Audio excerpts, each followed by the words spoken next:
Good morning or afternoon, everybody. My name is Vic Pepe with the D&M Group, and welcome to our monthly webinar series. Today's topic is called Deploy and Empower Your Workforce with Ease. We're lucky to have a bunch of great guests on with us today. A few engagement rules here. If you notice at the top of your screen, the QA function is alive and well.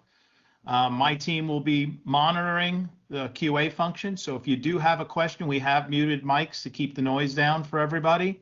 You pop a question into the QA function, we'll be monitoring and reading, and try to get to those in real time. Let me start the festivities here today.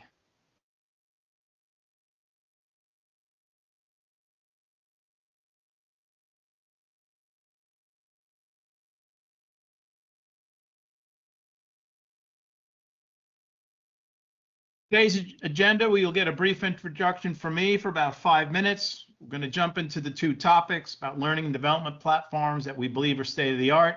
We're going to talk about business process outsourcing in a way that some of you might not have engaged before. We'll wrap up with a conclusion and some next steps. My name again is Vic Pepe. I'm a managing partner at the D&M Enterprise Group. I've been a part of D&M, I guess, for a very long time. I started out as a customer 20 some odd years ago and joined as a partner over 7 years ago. I have many colleagues on the phone, but principally there's James Peters on the phone with us. He's one of our AI and CX strategists, top of the heap. With us today is Luke Dallaire from Bright. He is the head of growth. And from Omni Interactions, we have Courtney Myers and Karen Pavasic, co-CEOs of that company. We're going to dive a little bit deeper. Luke, if you want to come on screen and open up your video there, I'm going to start with a couple of questions. Luke, how are you today? I'm doing great. How are you? Doing great. Thanks so much. Luke, what's happening in the training space today? You know, what seeded Bright to begin its journey, and what have you seen out there, and what are the challenges people are facing with bringing training tools to their organization in a meaningful way? Yeah, that's a loaded question. There's a lot happening, and I guess there's a lot not happening. So, ultimately, Bright was founded, our founder and CEO was formerly the head of global learning strategy for Marriott. His team's trained over 1 million people a year, and so he was a huge buyer of learning services and learning tech across the entire globe. And one thing really stood out for him in particular was the inability to deliver practice really in any meaningful way. And that, anybody who knows anything about learning science or even just knows that, if you want to learn how to do something, you sort of have to practice it. He built Bright to be everything he wished he had at that stage in his life. So there's a lot of missing when it comes to L&D in the industry today. There's a lot of digital lessons, a lot of instructor-led training, a lot of those fairly traditional things that haven't evolved a whole lot. The practice becomes really hard. A lot of times it's role play, or it's sort of a little bit of a choose your own adventure sort of type of thing.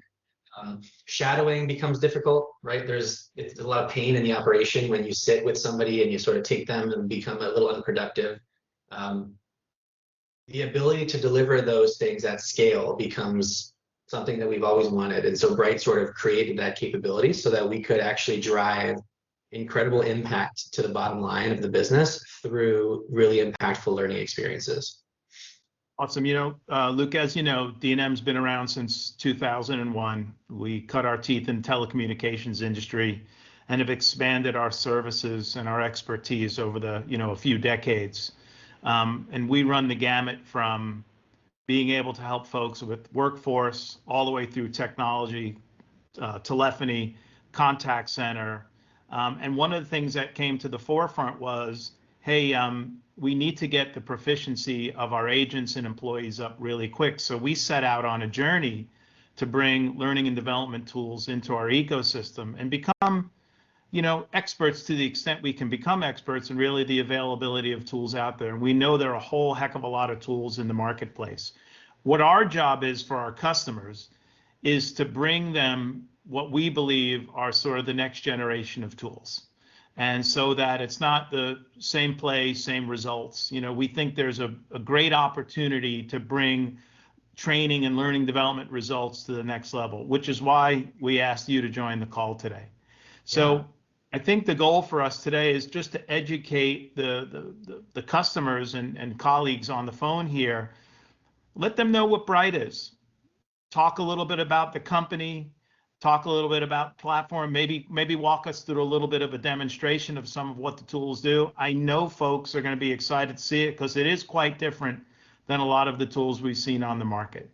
So to that end, thank you for the problem statement up front. Great response, and I always love the why.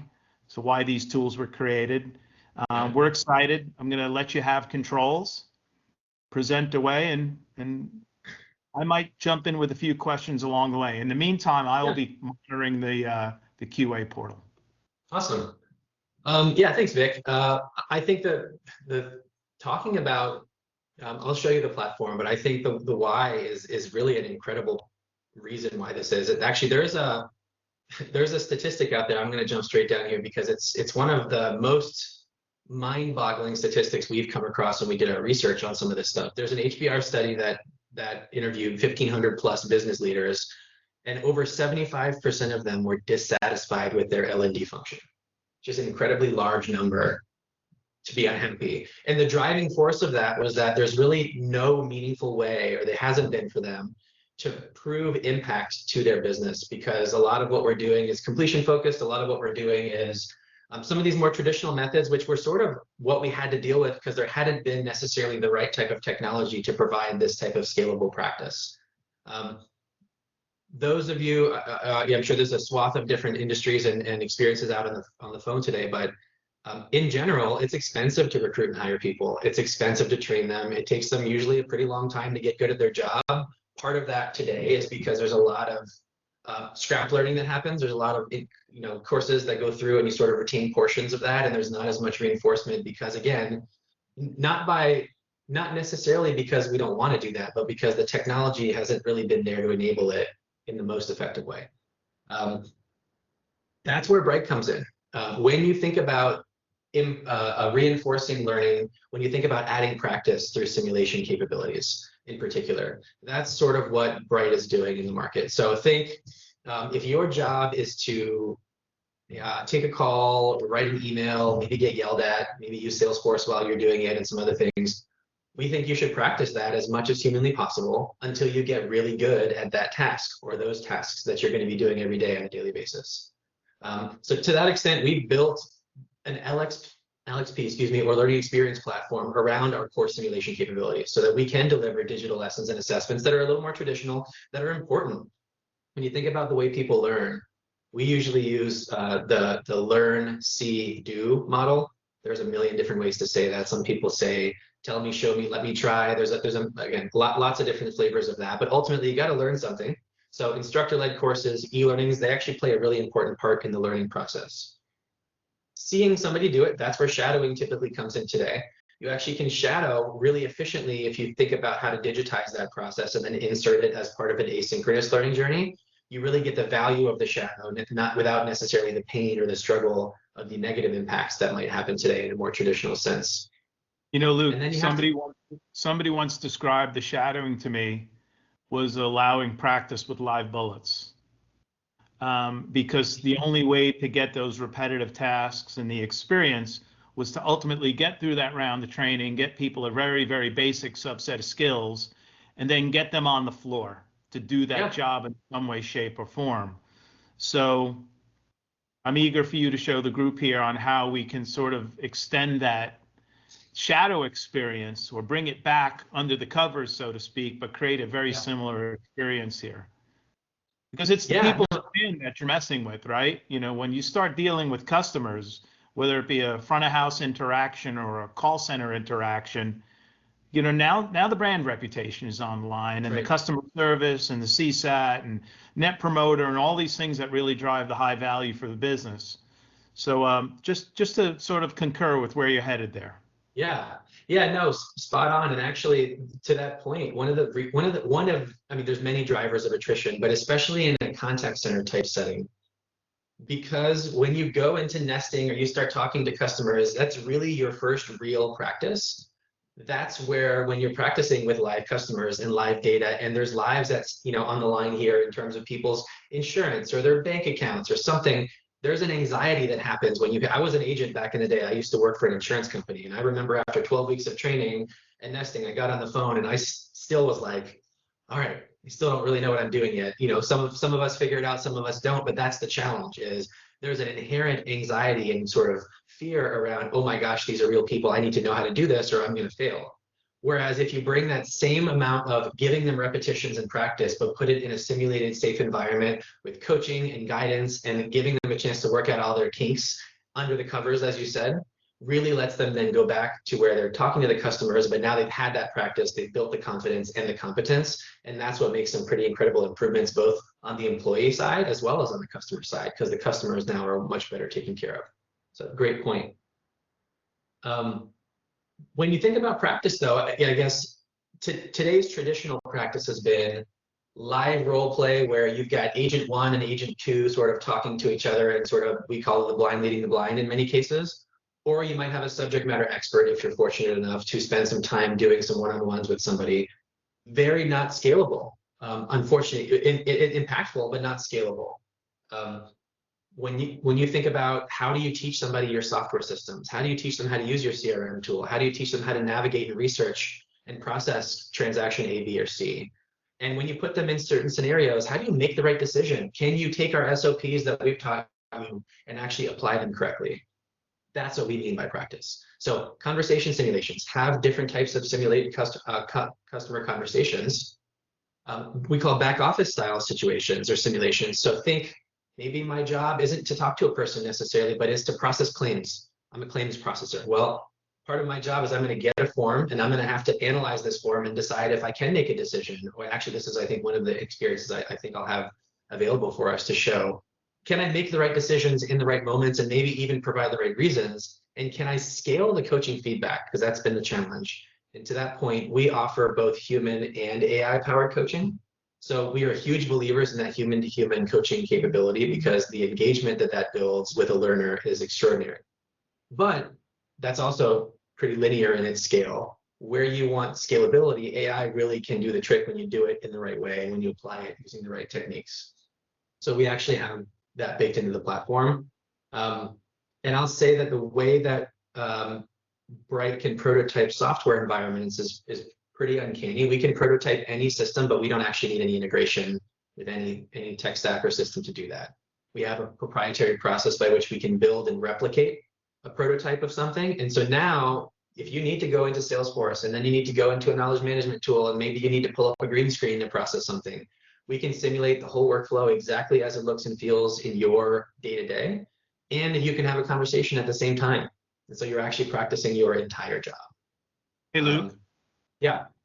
Is it accurate to say that basically you take screenshots and then make them work behind the scenes? That is a gross oversimplification, but yes, I mean that concept, and we have some cool things that we do to that to make it come to life and look and feel like your actual system. It works like your system. And I have a quick example. I think it's like a fake CRM tool we made for this demo as well. But yeah, that's how we do it so quickly, but also make it lifelike. Maybe, I think we got a good background on the why, how you got started, the challenge. How about you give us a little example of how the tool works and what it looks like, and then maybe we'll swing back around and talk a little bit about the success that you've had with this tool. Yeah, that sounds great. So I can't demo everything in the period of time we have, but I've got a few things that I'm going to share. One thing I'll just show, hopefully you guys can see my screen moving around here. I just flipped it over. Our platform is inherently built for curated, customized learning journeys. So when you log in, you have an entire sequenced upskilling path that is waiting for you based off of what your job is supposed to be, what skills and behaviors you're supposed to learn. And so it's not just a little bit of practice here or watch some digital lessons there. It's an entire experience that's been fully curated that gets you through from new hire to beginner to all the way to I'm very good at my job, and maybe even ongoing upskilling as well, which is what we typically see. There's a lot more to this, but I'm just going to your point, Vic, go into one of these and show a couple of quick examples.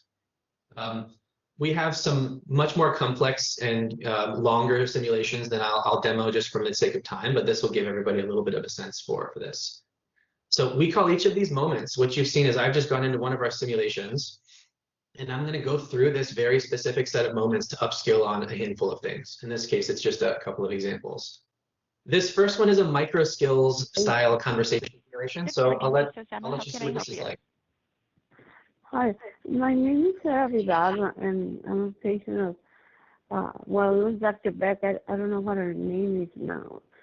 But I was calling because last night I got real sick. I'm a diabetic.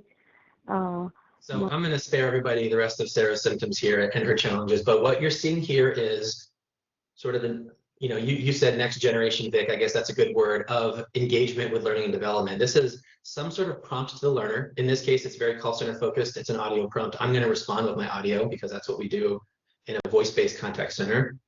I can play a video for the learner. I can show them a document. I can show them images and things to react to. And then conversely, there's a couple of different modalities that I can respond with. I can record my audio. I can record my video.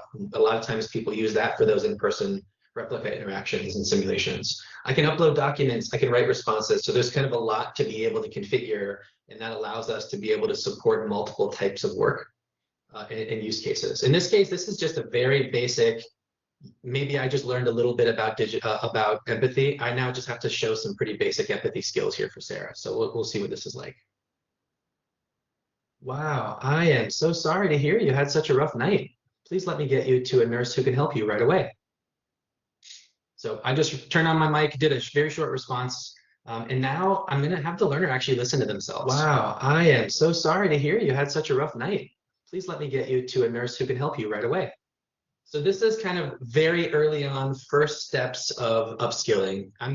This is not a full conversation yet. This is a portion of a conversation. I'm focusing on a couple very specific skills, but especially when it comes to something like empathy, no one ever listens to themselves, no matter, even if you're live role playing or anything, you don't hear yourself back probably until you get your first bad QA score out and you're in production somewhere and you get asked to review your experience. But this is an important part of the learning process. It's self-awareness of how you sound to your customers. Vic, you talked about getting out there representing the brand.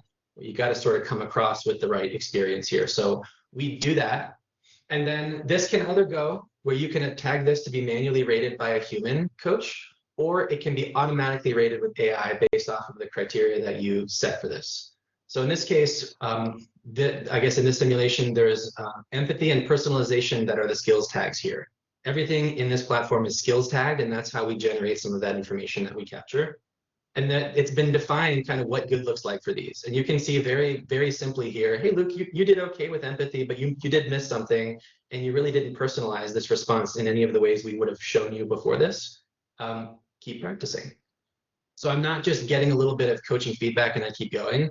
I actually have to meet certain proficiency thresholds to show that I sort of got good enough at this level of where I should be in my learning journey. And if I'm not there yet, we send them back to try again and to practice again. And we continue to give them the coaching that applies to their responses and their experience until they hit the mark. So I'll just do that real quick just to sort of show how that works. Hey, Sarah, I am so sorry you had such a terrible night. To make sure I heard you correctly, it sounds like you've been experiencing some back pain, some trouble sleeping, and some diabetes symptoms. Is there anything else I need to know before I transfer you to a nurse? So take two, we're gonna rinse and repeat the process here. I'm gonna, I think, mute myself for a second. Hey, I now know this is this learner's second submission. Part of what I showed sort of in the previous slide, the data that we capture is pretty different than quiz completion scores or things like that, because we're capturing actual demonstrated skill proficiency data.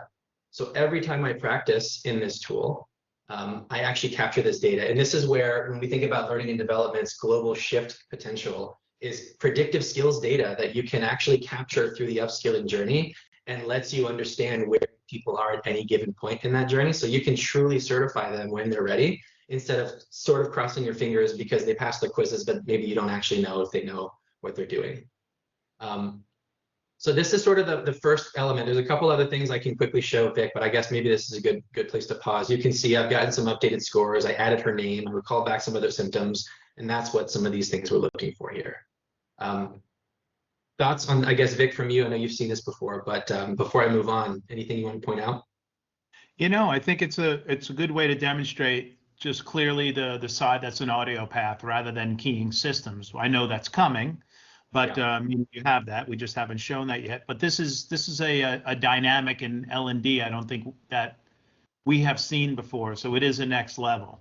And the competitive nature and the AI responses and or the evaluation, I think, is unique to the space.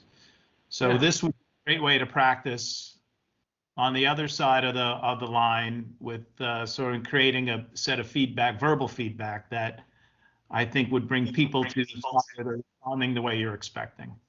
Yep.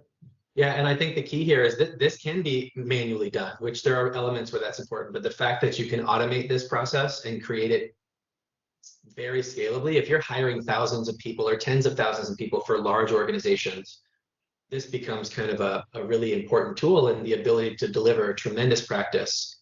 Thank you. I'll pause this because before I move on, tremendous practice to the rest of the group, much more than you might do today. So moving in, I guess you teed me up here with that, Vic, in terms of the software side. On the other side of that, software simulations. This is a fake CRM tool that we basically built for the purpose of this. But you heard a little audio file start, which I'll restart here. Miss Natasha, whom do I have the pleasure of assisting today? So I'm not going to actually have you listen to all of that because I'm going to talk over it. But ultimately, the goal of this practice is, all right, maybe listen to this phone call, or maybe this is a walkthrough tutorial voiceover instead of an actual phone call. But it's practice using the system the way that you would use it every day. You can add guidance like this. I can ask for lifelines if I get stuck. Every time I ask for a lifeline, that's data that Bright is tracking. I'm tracking their handle time. I'm tracking if they're making any data quality errors. And so we're actually capturing their skill proficiency and progression through technical skills, as well as through the conversation skills you saw before. This is a pretty simplistic thing. It's just kind of to give everybody a taste, but yes, you can go ahead and add this. A couple things I'll point out that are kind of cool. Yay for Vic. I'll put my notes here. My notes here for James. One of the things I think that's fun to show is this is not just screenshots. Part of this is, if you look here, Grace, these are live drop-down layers. Like, this is exactly what it would look and feel like. This is not just based off of screenshots. And the proprietary process by which we put this together is really some of the thing that speeds the process up to be much faster than you think in terms of build. And also, you can see these are the same notes I just put in. This is not just like a typical Storyline or Captivate type tool that you would see out there that doesn't have the ability to connect these experiences. This is a live database, and it's meant to be like a lifelike experience. So I just show that here. I'll quickly go through and kind of switch gears because it's not just a single tool. I can put my my email here. Where 123 Main Street, my phone number, which is not my phone number, and then, example. So it just lets you basically simulate the entire experience that you have. That was just sort of a short version. But this is the other side of the coin. You practice all of the customer interaction practice that you need to do to get really good at that. You got to practice all of the ways in which you navigate your systems and your software to do your job well. And the last piece I'll show you briefly is when you make decisions, you got to be able to practice making decisions in the right context, in the right scenario, which is what I'm going to pull up next. So maybe I'll finish up there and then we'll come back around, Vic, to a couple of your questions.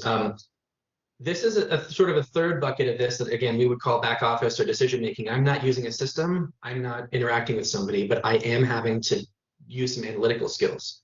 We have seen this be used across so many different use cases. Nurses at the front desk of physicians' offices practicing making decisions. Definitely claims form processing, loan origination, and credit verification experiences. Even things like, hey, here's a video. Does it meet our community standards? How would you approve that if you were somebody whose job it was to approve videos for social media and things like that? There's a ton of use cases here for that. But ultimately, same exact concept where it's a document prompt and a written response instead of in the beginning you saw a voice prompt and a voice response. I might just answer a few of these questions quickly. Yes, there's enough info to make a decision. I'd make a tier 1 payment at a $500 deductible. And the point again of this is all based on practice. We want you to have as much repetition as you can. In this case, it says, hey, Luke, yeah, you're right. There is enough information to make a decision here, buddy, but you made the wrong decision. So here's a little bit of feedback. Go back and try again. You missed a few things. You can link SOPs. You can provide whatever custom feedback you want. But in this case, again, I've made partially the right decision, but I didn't really give any of the wrong reasons or right reasons or ultimately the right decision here. So I won't go back. You've seen how it works in some of this, but I just wanted to paint the picture on it's more than just interacting. There's a lot of different use cases to leverage this scalable coaching process as part of a broader learning journey and upskilling experience to really drive tremendous impact in training time reduction, speed to proficiency reduction, as well as a whole bunch of different performance improvements that we can talk about. Hey, Luke, because we have 5 minutes left, I'd like to ask you a Yep. couple more questions if you don't mind. Please. So can you tell us about how this technology has changed training from a results perspective? What have you guys seen with customers in sort of speed to proficiency and accuracy, things alike? Yeah, I've got a couple things I'll point out, I guess. A couple of these case studies have maybe different perspectives that they'll share, but it'll paint that picture a bit for you around what types of impacts. So actually, TruGreen's program, they submitted and won multiple Brandon Hall Awards, which was really cool for them. This was a tremendous reduction in training time. They cut more than 50% out of their training time across many different use cases. I mean, these are field service technicians and field sales teams, as well as several thousand contact center type individuals. But they have multi-million-dollar annual labor cost savings.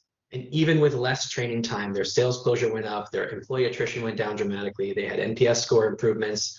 They had many other improvements that we could add here, but this is one that really talks about the reduction in training time and the tangible cost, especially for a larger organization. This is the Blue Cross one is fun because they actually had AHT implications. They did reduce their training time, but one of their biggest things that they saw was they had record first call resolution. Their new hires were outperforming their veterans in first call resolution in their first week off the floor. So they had basically zero ramp time to proficiency because of the practice they were able to infuse into the training process. And so it really reduced time and almost eliminated ramp. There was a little bit of ramp still. But this is one that really goes to speed to proficiency and performance, Vic. Innova's a good one. This was actually an in-person one where these were actually nurses doing physicians and patient check-in. Their patient experience scores went up by 22%, which fundamentally changed the way they were reimbursed from their STARS ratings and other things. And they cut their proficiency time down by 50%.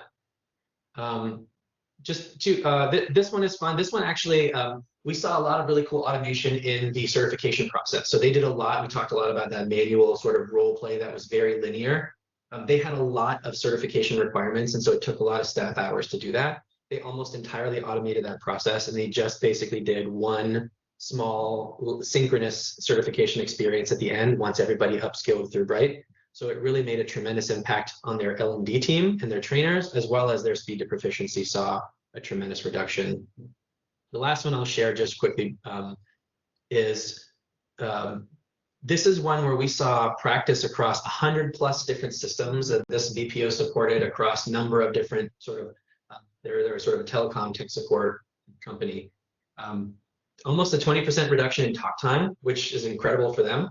77% reduction in customer impacting errors, I thought was just a crazy number to see, but those are some big numbers that generate lots of revenue savings because they're now able to charge for things and that they wouldn't have been able to charge with an error.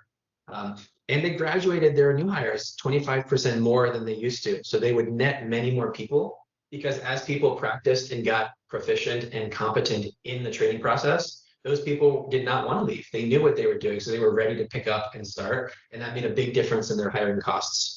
And many other things. So there's many other elements to this, but this just kind of paints a few different pictures on performance, on employees, on business metrics, and other things. That's awesome, Luke. That's what you're looking for. You know, I spent 20 years in corporate America. For those on the phone, I was a CIO of 5 companies across my career before getting into channel side, people with their projects 7 years ago. And not only have we deployed, but I've been a part of taking all the usual regulatory and compliance testing, multiple question, check. I've watched and led training through operations, and I've seen all the systems over the last 20 to 25 years. I really have. The reason I asked you to join today is I wanted our customer base and friends to really see what Bright is doing. It's different, it's interactive, it's gamified, it's smart, it deploys fast. For those on the call here today, we'll be sending these materials out at the end of the call. But Luke, great job in the time you had. Thank you so much. Super appreciate you you coming on today. And I'm going to segue over to Courtney Myers and Karen Pavasik, and we are going to talk about business process outsourcing. I'm going to tell a short story before we get going. 7 years ago, when I got into the channel, we started moving into unified communications and contact center work, and that led us down the path very quickly into serving customers in virtualized infrastructure, desktop as a service, and things of the like. And we helped a company launch from the ground up. I got a call from a guy who's now the president of the company and his co-founder of the company, the CEO. They were both on the call and said, "Hey, I got your name from so-and-so, and they said you could help us with a phone system." Well, by the end of a 1-year journey, we had stood up, D&M had stood up their entire virtual infrastructure in the cloud. And we've been working with them ever since. And we were deploying end-to-end solutions for these folks and having a lot of success. There are over 1,500 employees today after that period of time. But there was a time in that relationship where I was just having a check-in call with the president and chief operating officer, and that person said to me, "Hey man, the tech is awesome. I am struggling so hard to find butts and seats. Man, do you guys do that? I said, "Well, through my career, we've done business process outsourcing the longest time. When I worked at Lehman Brothers, we had a whole Lehman site in India, 4,000 IT professionals that we helped grow from the start, and all other business functions were happening all over the globe, onshore, nearshore, offshore, etc." He said, "Can you really help me? I want to find something different. I've gone to the same well for the longest time." And much like Bright, James and myself set out in the industry to find the mark. And there was this trend in fractional workforce really starting to develop. And fractional workforce is great in concept to try to find people that might not otherwise be available in the workforce, because they're looking, the traditional BPOs are looking for people to work 40-hour week, 8-hour shifts. And you leave a lot of talent by the side of the road. And one of the original flaws in fractional workforce is that one size didn't fit all. So we met lots of other folks that were doing it, and there was not a level of consistency with that. Luke was going to work on this job today for 3 hours, and we wanted him to come back and him be a part of a team, and we wanted him to really know what was going on for this skills. And there are some skills like potentially warehouse work and sort of convenience store support operations and things where those skill sets are more fungible. But when it came to the contact center and really having a depth and breadth of experience, we just yet needed something a little bit more focused and unique. And we discovered and were introduced to the folks at Omni Interactions. So I'm not going to steal your thunder. It's a blend of all worlds. We've come to know Karen and Courtney very well over the last 4 or 5 months, working on a lot of opportunities to help customers succeed in this space. Courtney, I'm going to pass it off to you. If you want to run your own decks, great. If not, I have yours up. You let me know how you want to run here, and I can be your slide magician for you. But ladies and gentlemen, Omni Interactions. Yeah, thanks, Vic. Appreciate that introduction. I'm happy to share here real quick and get this up. I'm going to ask one question before you jump in. I'm sorry. Yes. Go for it. As you see it today, when you talk to your customers, what's the largest challenge, the number one challenge people having in deploying a workforce sustainably, quickly, and effectively? I would say it's finding quality talent. And I would say it's then having that talent when they need it. Call arrival patterns are, they don't come in uniformly from 9 to 5. So I'd say it's finding the right people that, have some sort of, relevant background, brand affinity, things like that are going to make them passionate about the call kind of as a baseline. and then scheduling those individuals so that it aligns to when they actually need them. So that's two challenges. All right. And I know you solve for those. So I'm gonna jump in and out here, but I'm gonna let you do your thing. Okay, perfect. Well, just, a little background for everyone. We're Omni Interactions. We've been around since 2016. Karen and I have built this company brick by brick, and we've been in the BPO industry for the last 20, 25 years. We've seen every variety of it from, we met at a company a long time ago that was one of the original work from home companies back in the old school days of everyone had to have a POTS line that they dialed into a central switch. And so Karen and I know this this work at home world inside and out. We've been in big BPO worlds. We've been in offshore, near shore, all of those pieces. And so I say that all of that to say that we built Omni with this idea that we can take all these things we've learned.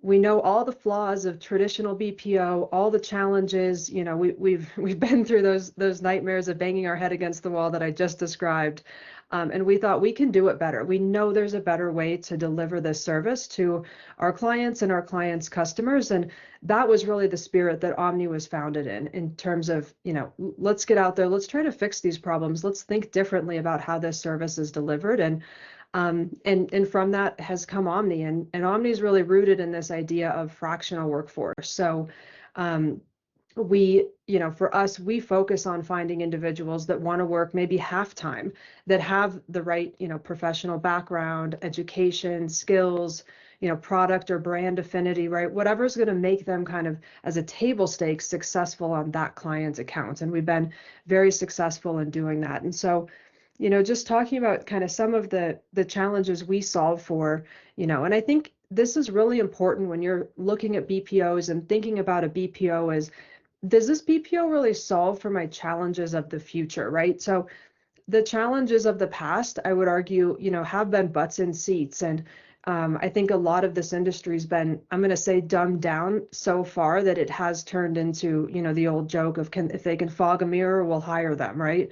And I don't think it needs to exist that way going into the future. And I also think that, we've seen AI augment humans and the human interaction, and I think that's going to start to turn. I think that a BPO's job in the future is going to be to augment a company's AI solution. And what I mean by that is, we're going to continue to see AI progress. We're going to continue to see call deflection technology progress, self-service, right? I mean, obviously we've already seen that in a huge way, but I think as we all become more sophisticated with data, with with those AI technologies, we're going to start to have a need to have things very precise, right? So maybe AI, the dials turning up on us on a particular interaction type. We know that interaction type is very heavy, weekday mornings. And so we need to scale our human staffing down weekday mornings, but we still need that same human-based staffing for the afternoon because we haven't solved for those call interactions yet in the afternoon. And so that's where I feel like as we look at BPOs and think about, what is the future of a BPO, it has to be fractional staffing because you can't, companies aren't going to be able to continue to keep up with AI and optimize the interface of where AI and where humans interact to best serve a customer if you're stuck with these full-time 8-hour block shifts. And so so just some of the things, we've done on the Omni side to account for that. And we're going to jump into some case studies and some real stories that Karen will share with you. But just a few things for us that we've really focused on is one, just building a platform, around speed and efficiency. So for us, we actually build every single shift in 30-minute increments. So we take our client requirements at the interval level and we build shifts against those. And we look at dynamic shrink. And so we make sure if a client needs 105 people at 8 a.m. and 112 people at 8:30. We literally build those shifts. We build dedicated teams for our individual clients that are, certified on the client products, all of those pieces that need to happen, all the cool things Luke just went through, right? And then that dedicated team of fractional workers chooses their shifts. And so that, one, that helps us with shrink, it helps us with attrition. and it provides really precise staffing. The other thing that is really cool, from a client standpoint is, as I mentioned earlier, all of our, most of our workers work about 20 hours a week. And so I kind of like to use the example of a rubber band, right? If you're working with a 40-hour a week BPO, that rubber band is stretched to full capacity, right? It's at max stretch. There's very little flex that's going to come above that. And so one thing that's been really neat about what we can deliver is at 20 hours a week, that means, we have a lot more flex in there. So as unexpected things happen, as whether, a lot of times we're augmenting a client's internal team, or there are other vendors, as maybe shrink is higher on their side, we can help compensate for that. If there's an unexpected spike in volume, we can go out to that network of people and ask for jump-ons. And so we can both deliver a lot of precision with a lot of flexibility real time, and also, planned flexibility. So some of our clients have, let's say the first week of the month is very heavy from a volume standpoint. So all of those agents work more hours the first week of the month, and then they flex down for the remainder of the month, back up for the next month. Same thing with kind of a, intra week standpoint. So we've got some clients that are very heavy Monday, Tuesdays. So we deliver many more hours Monday, Tuesdays, and then we can ramp down those hours Wednesday, Thursday, Friday. So it becomes a very efficient model for our clients that they haven't been able to solve for with other BPOs. And so, and then beyond that, as we're out looking for individuals that have kind of that right background, that right product affinity, things like that, a higher quality comes out of that. So, we're always proud to say that we're usually number one or number two in a network of many vendors. We often outperform internal centers, and things like that. So I might pause there, and Vic, if there's any other questions you want, otherwise we can jump into some case studies. Let me jump into some observations here. Yeah. And some nature stuff, because I think this is super important. This is what really attracted us to Omni and the fractional piece. One is, gosh, I've put up and stood up and supported very, very big call centers throughout my career, tens of thousands of agents. And I've spent a lot of time on the floor in call centers specifically. And I will tell you, that's a rough job. Depending on the client base, depending if you're an inbound or outbound agent, or you're blended, depending on the products, are you selling, are you taking customer service, are you collections? It's a tough job. It's a tough job. And I think the thing to point out here about that is there is a declining curve of effectiveness for long shifts in this job. I've seen it with people who do outbound sales, take very challenging calls. It's just, you're not going to be as good in hour 7 into 8 as you are in hour 1 into 2. It's just not going to happen. So number one, the biggest part of the attraction here is there's always fresh energy coming to a call with these shorter shifts.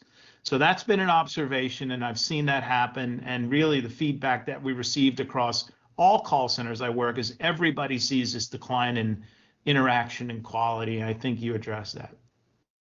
Secondly, and I don't want to lose this on the audience here, is that if I'm a traditional worker who wants to take a job at a call center, and I'm required to do an 8-hour shift from 9 to 5, and I'm required to do it Monday through Friday, I could be a great agent, or I might not be a great agent, but if I don't fit that time box, I'm not working for the company.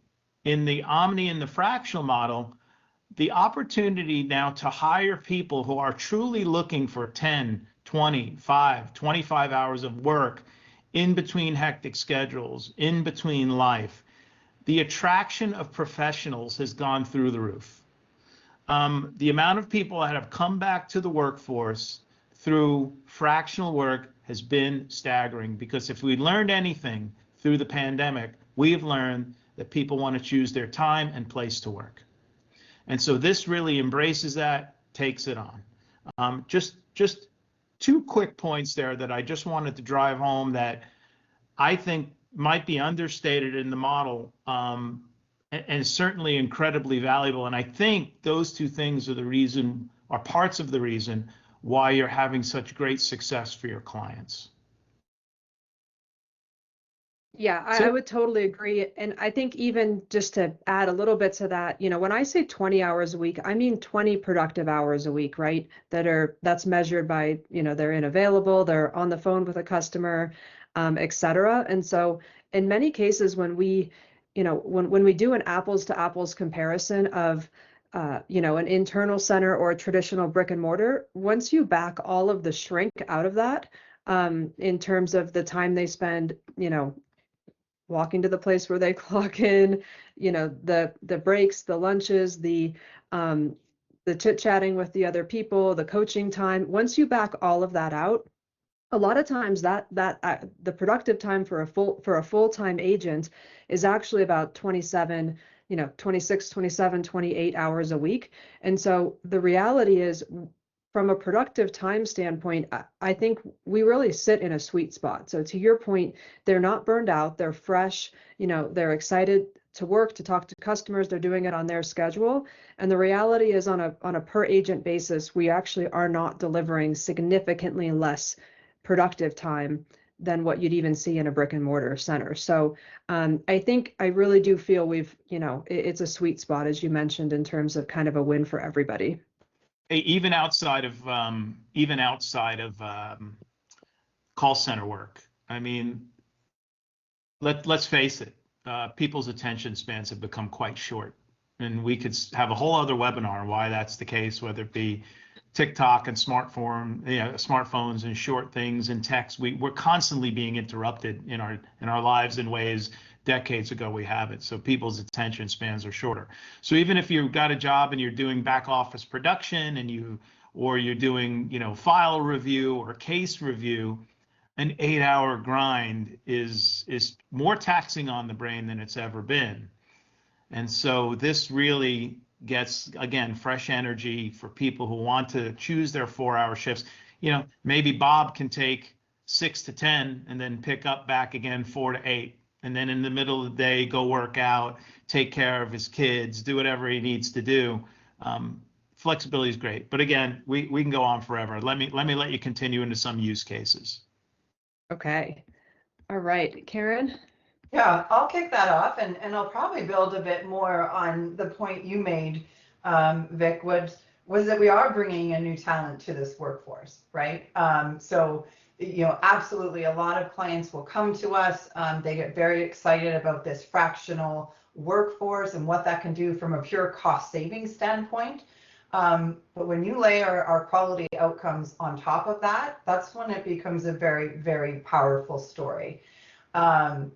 So with the model, we do attract a different level of person that's not going to be your average BPO, more traditional call center worker.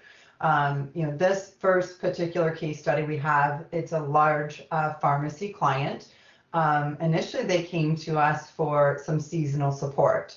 There's the first quarter of the year, their capacity needs double, right? And traditional models really struggle just to bring on this staff for, a 3-month period, et cetera. This is a good use case for Omni to really test out our services. So we entered this more to be, some temporary support.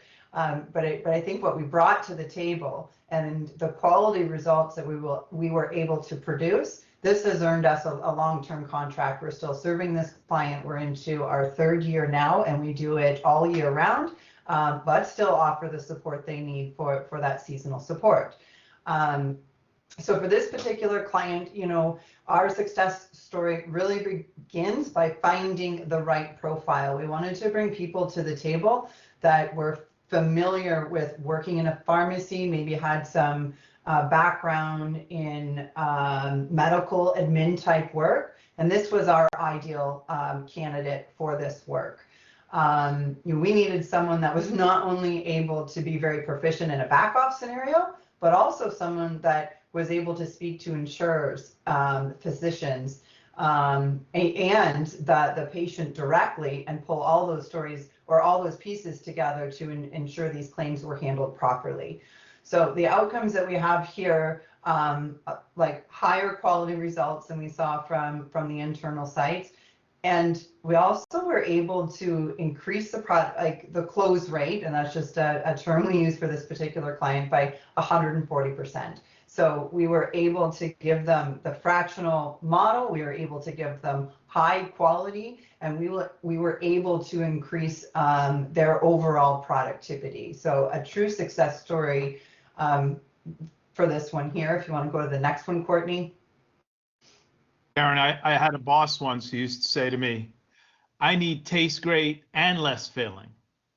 You remember the old beer commercials, and that's what he'd have been happy with those results. Yes, exactly. Taste great and less filling. Yeah, absolutely. Here's another story. This we also entered to, which was meant to be a 3-month project. This particular one came to us during COVID, which, if we all remember those times, nobody found staff. Anyone that had like a physical brick and mortar call center, those were not happening. So this particular banking client, a large banking client, came to us.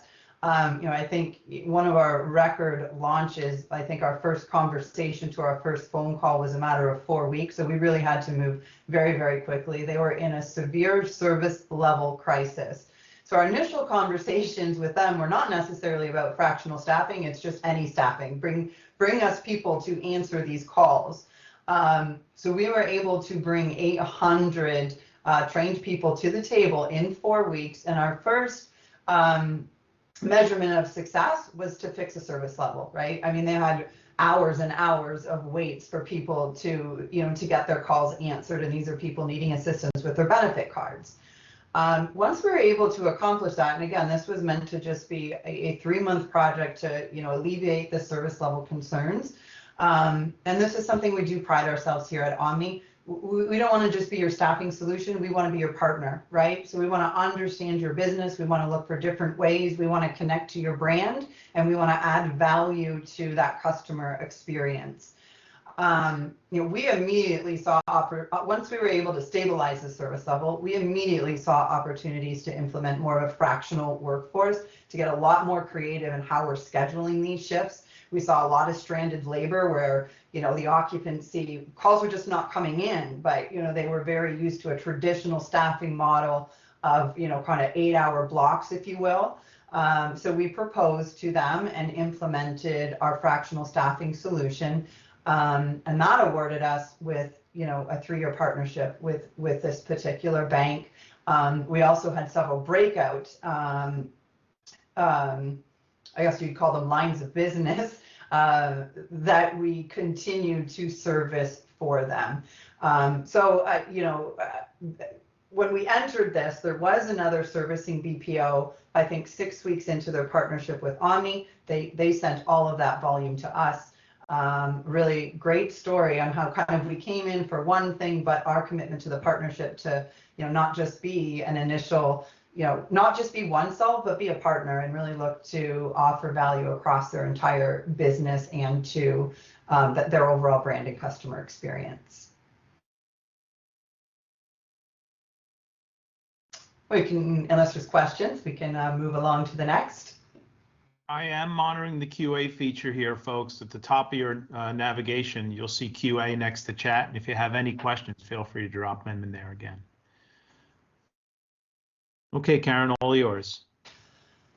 Okay, so this is another back office opportunity. And there was a significant backlog for a state program, causing a lot of frustration for them. And they were looking for a very, very quick solution for us to come in, really take all of their training materials, understand this, and get a workforce set up in record time.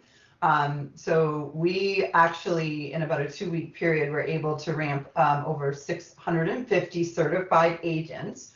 And our mission was to resolve a backlog of about 120,000 cases. I think initially they thought that this was going to take us 6 to 8 weeks to do, and we were able to accomplish this in 3 weeks' time. Now here, like what our role was to take the applications that have fallen out through the system, and the reason they fell out was there's something inaccurate, right? The name wasn't spelled right, the home address wasn't there. There was something wrong with this application. So we'd have to scan through these applications, identify what's wrong, contact the applicant, get the right information into the application, and then move it forward. So I think this is just, you know, another example for how quickly the team can work. And it's not just about providing the staff, but it's about, you know, getting the staff ready and being, you know, proficient in a very, very short amount of time. In the interest of time, I'd like to lay in another question for either you or Courtney. Feel free to decide who answers. Can you tell the folks on the webinar how many professionals are in the Omni ecosystem?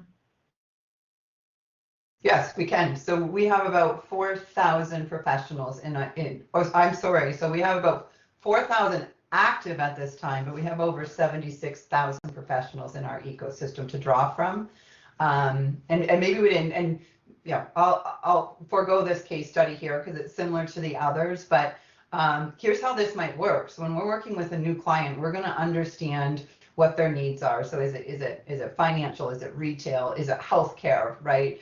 Is it tech support? Right? So we're going to then go to our ecosystem of people that you know we've already pre-vetted to work with us on the Omni platform, and we're going to start to align their experience, their skills with the job that we have. So when I talked about that pharmacy client where we're really looking for someone with medical background and medical admin experience, those are the types of things we're going to start to profile so that we can pull the right, best, highest talent and bring that to our clients. What that gives us is a better starting point, right? I'm not teaching somebody, you know, common industry, you know, concepts. They have that already, right? So really it just becomes a matter of teaching them kind of, you know, client-specific process, teaching them those systems, and this is how we're able to get our proficiency out of our new hires much quicker than others, and also, you know, reach those great quality results and outcomes that we've seen and delivered to many of our clients. So I know you probably want a few minutes to wrap it up. So I do have a question. Could you let folks know where the employees are available aside from stateside?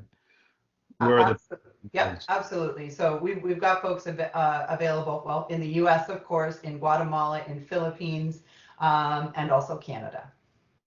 Great. All right.